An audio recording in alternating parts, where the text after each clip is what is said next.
Right, so I just got out $100 in cash, and my goal is to make that last until I get to Brisbane. That's an insane goal because I've spent so much money. So much. It's so expensive everywhere. But heading to Woolies, and there's a way I can make it work.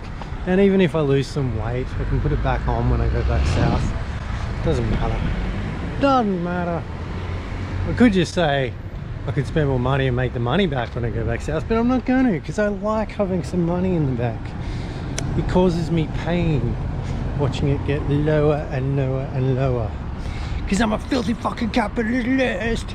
Filthy fucking capitalist. Look at me, I'm a filthy fucking capitalist. 3-pack panini roll. Got some bananas from the Asian grocery store.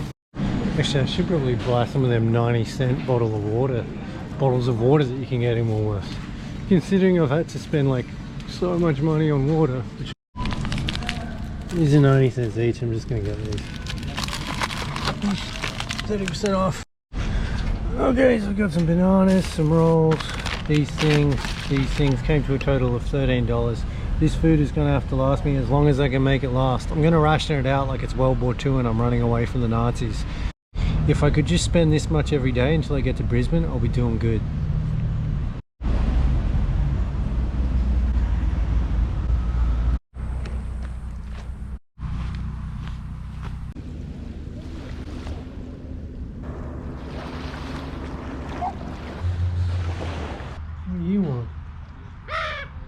Okay, well, this is my food. Go get your own food. Go away. Jesus. I'm an aggressive bird. I'm trying to enjoy my favourite snack, which is a banana in a bread roll. White bread roll. Oh, come on. Go away. Piss off. Seriously. It's just taking over my spot. This type of bike can attack you if you are on a bike or... Yeah, they swoop you down. Yeah.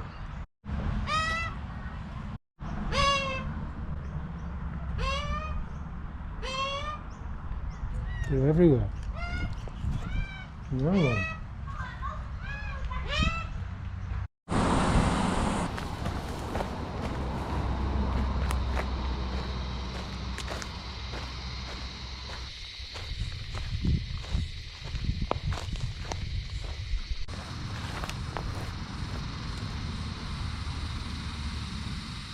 '93 was the year of the Great Pinecone War.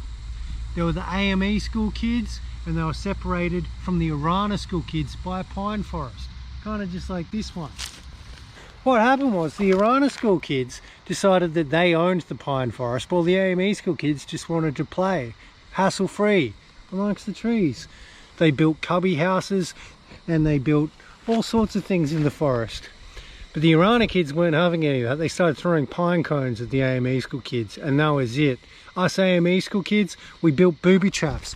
What you do is you dig a hole, you dig down, and you put twigs over the hole, and then you cover it in pine cones. So the Arana school kids would just be walking along and ah! Snap goes their ankle, sucked in Arana kids. And then the AME school kids would jump out with the pine cones and be like, take that! You little bastards, you don't own the pine forest. Damn, cut my thumb on the pine cone. Anyway, the moral of the story is war is bad. But I'd have to say, with 30 years hindsight, it was worth it, and the AME school kids probably did win that one. Although the AME school did close permanently in 1996 and Arana is still there. But I don't think that was because of the outcome of the Pinecone Wars.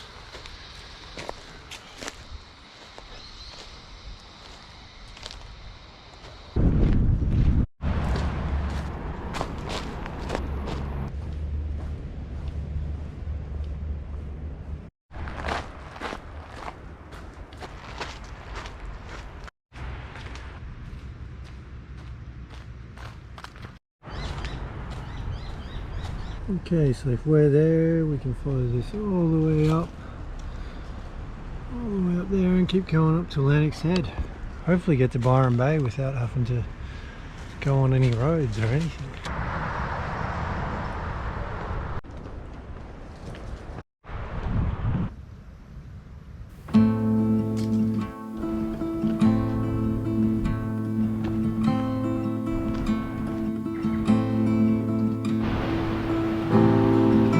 There is wisdom, but it's not nice. It will not help you when you need advice. You will suffer, I will too. Forever lonely, we soldier through. This whole world won't stop spinning round when we're fading.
I'm walking into Byron Bay and I've got no idea what my plan is. But instead of being apprehensive about the fact, I'm totally cool with it. Which is a nice kind of feeling. I don't know if I would have felt this way a month ago. I think being on the road for this long, stealth camping and just walking every morning, setting off into the unknown, not knowing what's going to happen, it's made me kind of cool with being in whatever moment I'm in.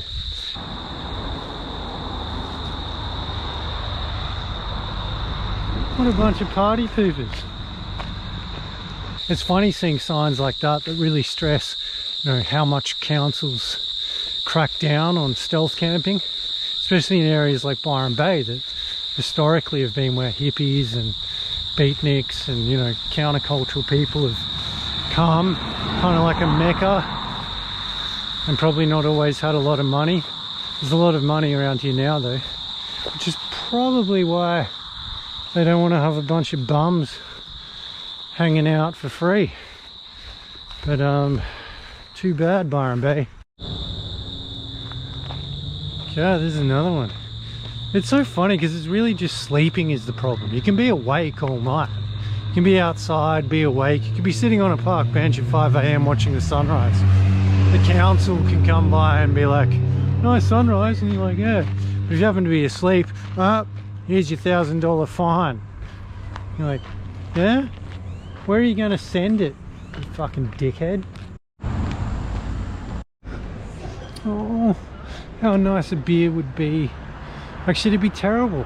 It totally ruined my life. I'd stop walking, I'd end up in hospital, suicidal. It's no good.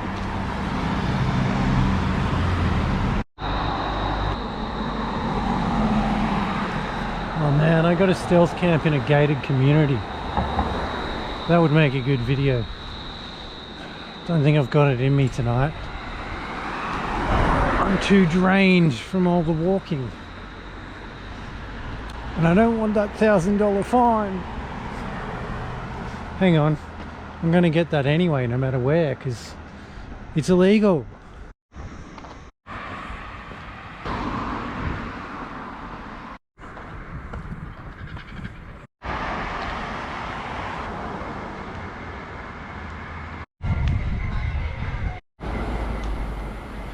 I've just been walking along thinking about the last time I was in Byron Bay. It was 2007, so it's quite a long time ago now. I was in my early 20s and I'd organised this tour with some people that I met on MySpace, and we booked a bunch of shows up the East Coast. And I specifically remember, because I had no money at all, I was just hoping we'd make enough money for the show so I could eat. And a lot of the times I didn't eat, but the dudes I was traveling with, you know, they weren't broke like I was. And so they wanted to eat out all the time. And so there was this routine. And I remember in Byron Bay, like, they were at this really nice restaurant. And Pete calls me and he's like, "Oh, Tom, come in, we've got leftovers." So basically, they would eat until they were full and then give me the leftovers. So I'd scurry around the streets outside waiting to get the call so I could go and eat something.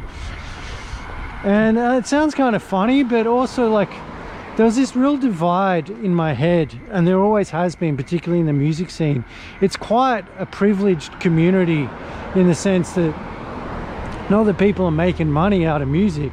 In fact, if people were making money out of music, I don't think it would be such a privileged community, because there'd be more working class people and poor people actually seeing music as an avenue where they could make a living. But because that's kind of gone away, it's kind of like this hobby of you know, trust fund kids. Nothing against them, but I've just, like, I was kind of judgmental in that situation, I think. Because these guys, like, I think they found it like it was like some characteristic of my personality, that I lived this wild life. I'd eat people's leftovers and just roam around, sleeping wherever I could. But actually it wasn't a characteristic of my personality. It was because I was fucking poor and I wanted to play music. So yeah, it's kind of interesting, kind of funny even, coming into Byron Bay almost 2 decades later. It seems to be probably a bit wealthier now, like it's become a trendier place to live. I think it was pretty trendy then, but I think it was a lot cheaper as well. Like everywhere, I guess. But yeah, if you gave the 21-year-old me a crystal ball and said, "This will be the next time you're in Byron Bay, you'll be 38 years old, walking in with a hammock on your back, not knowing where you're going to sleep, making a YouTube channel trying to monetize your seemingly endless poverty," I don't know what that kid would think.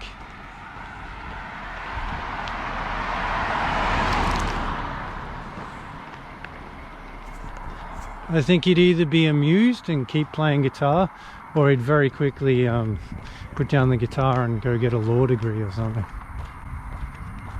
I don't know. I don't think he'd do that. What would I do, me?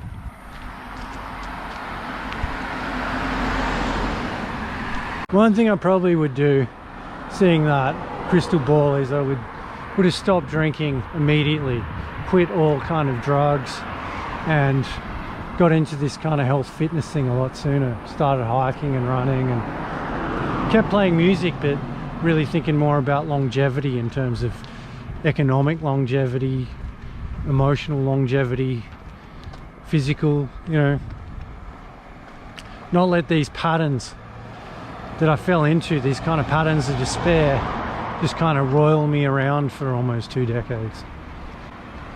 Having to snap out of it with a almost 1,000-mile walk up the Australian coastline, which I got to say is definitely snapping me out of something. It's living up to every cliche.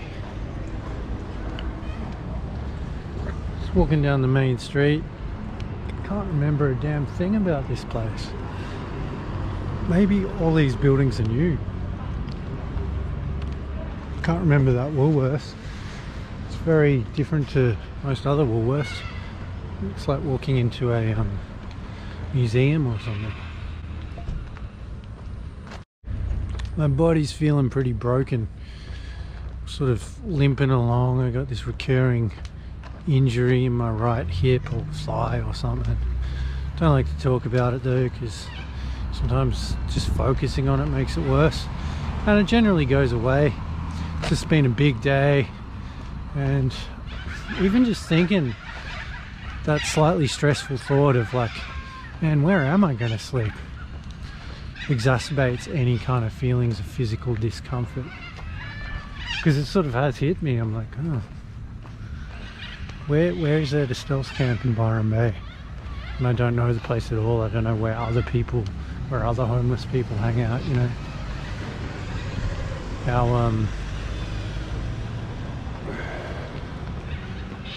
How fastidious the council is on that kind of stuff.